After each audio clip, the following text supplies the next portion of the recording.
বন্ধুগণ, আমার প্রবীণ নবীন ভাইদের শ্রদ্ধা স্নেহ জানিয়ে দু চার কথা বলবো।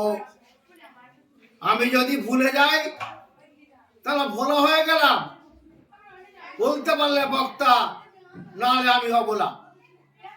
অভিজ্ঞতা থেকে আমি বলা শুরু করেছি। ছাত্রীগণ থেকে আমি বলাতাম, কিন্তু কর্তৃত্ব করে এসছি, নেতৃত্ব দিয়েছি, বক্তৃতা দিইনি। বর্তমানে জামশেদ নাসিরের মতো জার্সি গাইতে মাঠে নেমে পড়েছি। যাক বন্ধুগণ, বর্তমানে আমি সরকারের দৃষ্টি আকর্ষণ করব। আমরা এই সরকারকে রাখতে, সরকার একটু নিচের রাস্তার জন্য গুরুত্ব দেয়। যাদের দায়িত্ব দিয়েছে, কঞ্চির ফ্যাঁক বেরিয়েছে, বাসের থেকে কঞ্চি লাফালাফি করছে। তার সঙ্গে সঙ্গে একটা মিনিট বলি আপনাদের, তার সঙ্গে সঙ্গে একটা কথা বলি।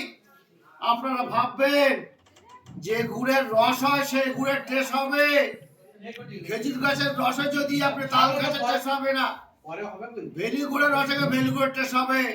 আপনারা একটু তার ডাউন ফ্লোরটাকে খোঁজ খবর নিয়ে পলিটিক্যাল লাইন আসবেন। বালির ড্রেনে কিন্তু আপনি জল পাঠাতে পারবেন না। আমাদের বলছি, আপনাদের পলিটিক্যাল লোক যারা যারা আছে, দেখা যায় হয়তো কেউ হয়তো তার পূর্বপুরুষগুলো যেমন ছিল, তার গুণ যদি তার গায়ে না থাকে, তার সন্তান নয়। তাই বলছি, এই সরকারকে রাখতে আপনারা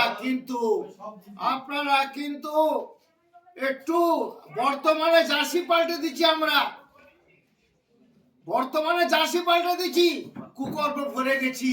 ভাববেন না সিপিএম কে কেউ সরায়নি, নিজেরা সরে গেছে। অত আলগা দেবেন না। বডি আমাদের ঠিক আছে, নোকে হাতে পছন্দ ধরেছে, অনেক উপরাতে হবে। কিন্তু বর্তমানে পাড়া গ্রামে রাজ্য ঘুরে দেখছি, আমাদের পজিশনটা কিন্তু আমরা বিভিন্ন ছাত্র নেতৃত্ব দিয়েছি। রোটান্ডো থেকে নিয়ে বিভিন্ন জায়গায় আমরা ঘুরেছি, বিভিন্ন আন্দোলন করেছি, রাইটাসে ঘোরাফেরা করেছি, ছাত্র আন্দোলন করেছি। আমার